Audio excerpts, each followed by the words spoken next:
Police ने encounter के बाद 2 बदमाशों को गिरफ्तार किया है, जिसमें विकास और रमेश इनके नाम बताए जा रहे हैं। ये दोनों ही बदमाश वेस्ट दिल्ली में कई वारदातों को अंजाम दे चुके थे।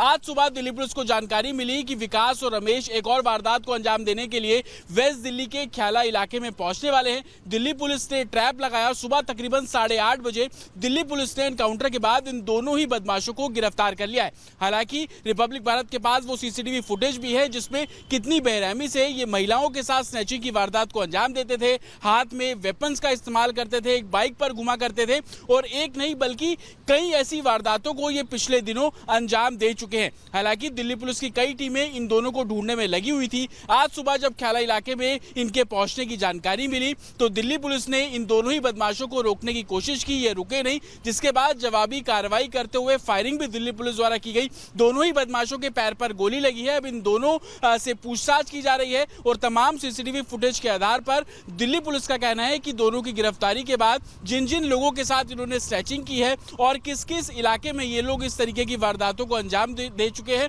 हर पहलू पर इस पूरे मामले की जांच दिल्ली पुलिस करती नजर आ रही है। विजय सीपी सिंह के साथ अतुल शर्मा, रिपब्लिक भारत, दिल्ली।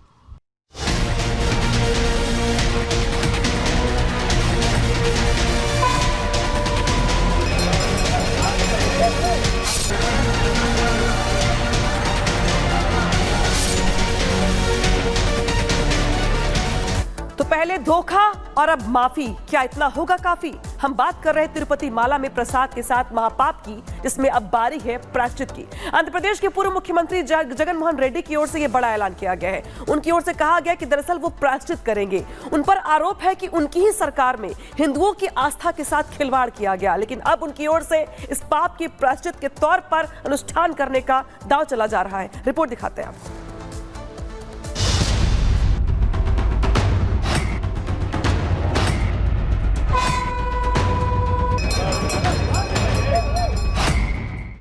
तिरुपति बालाजी मंदिर के प्रसाद में जानवरों की चर्बी मिले होने के आरोप लगने के बाद जगन मोहन रेड्डी और उनकी पार्टी वाईएसआर कांग्रेस की काफी छवि खराब हुई है।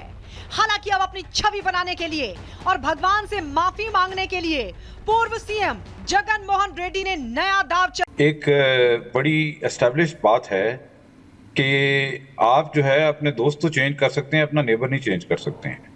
तो हमारा नेबर तो रहेगा इंडिया, अफगानिस्तान भी रहेगा, जिस तरह बांग्लादेश आपका नेबर है और पाकिस्तान का डिस्टेंट नेबर है, ज़ाहिर है करीब बॉर्डर तो नहीं मिलता है।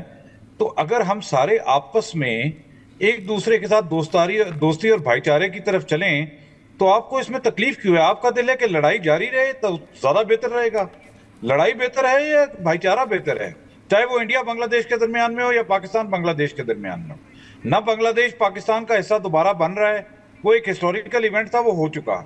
लेकिन आप लोगों को इससे क्या फायदा होगा कि पाकिस्तान बांग्लादेश अगर लड़ाई जारी रखें? हम लोग अगर दोबारा एक दूसरे के साथ as a region, as a SAARC region, जिसमें कि पाकिस्तान, इंडिया, बांग्लादेश और साउथ एशिया के बाकी ममालिक हैं, हम सार्क को उसी तरह स्ट्रेंथन करें जिस तरह ये जब स्टार्ट हुई थी तो वो स्पिरिट थी।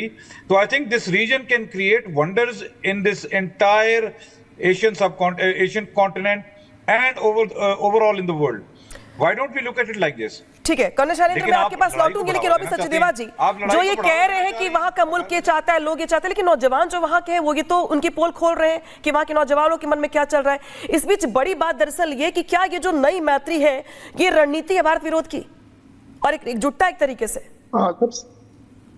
सबसे बड़ी बात जो उन्होंने अच्छी कही कि सार्क की तरह। शैलेंद्र जी मैं आऊंगी आपके पास।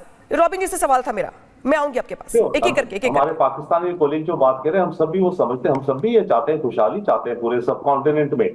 परंतु हमारा जो एक्सपीरियंस है स्पेशली विद पाकिस्तान, हमें ये दिखता है कि हमारे दूसरे बॉर्डर पर अगर एक और देश ऐसा पैदा हो गया जो कि instead of development and focus की बजाय जहां पर पॉसिबिलिटी हो कि जहां आतंकी एलिमेंट्स पनपे और वो एंटी इंडिया एक्शंस और एंटी इंडियन प्रोपेगेंडा चलाए, हम वो नहीं चाहते।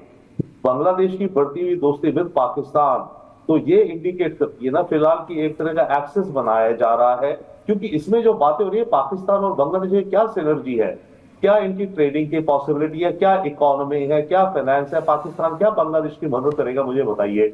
इन्हें अभी करीब $6 बिलियन में से 4 बिलियन IMF की और चाहिए बांग्लादेश को भी, उसके बाद 7 बिलियन और मांग रहे। क्या पाकिस्तान फाइनेंशियल एड कर सकता है? नहीं। क्या पाकिस्तान एक्सपर्टीज सप्लाई कर सकता है? नहीं। तो बांग्लादेश को अगर अपना टाइम लगाना है अपने देश की प्रगति में, तो उन डायरेक्शन में लगाना। शैलेंद्र जी 10 सेकंड में अपनी बात, शैलेंद्र जी 10 सेकंड में अपनी बात, उसके बाद मैं वाइंड अप करूंगा।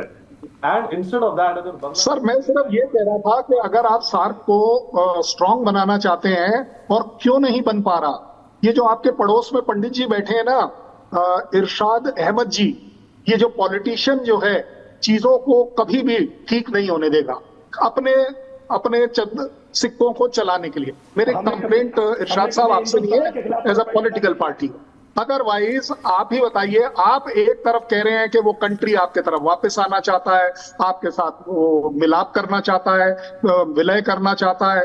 भाई विलय की कहां से गुंजाइश है? मुझे तो ये नहीं समझ आ रही।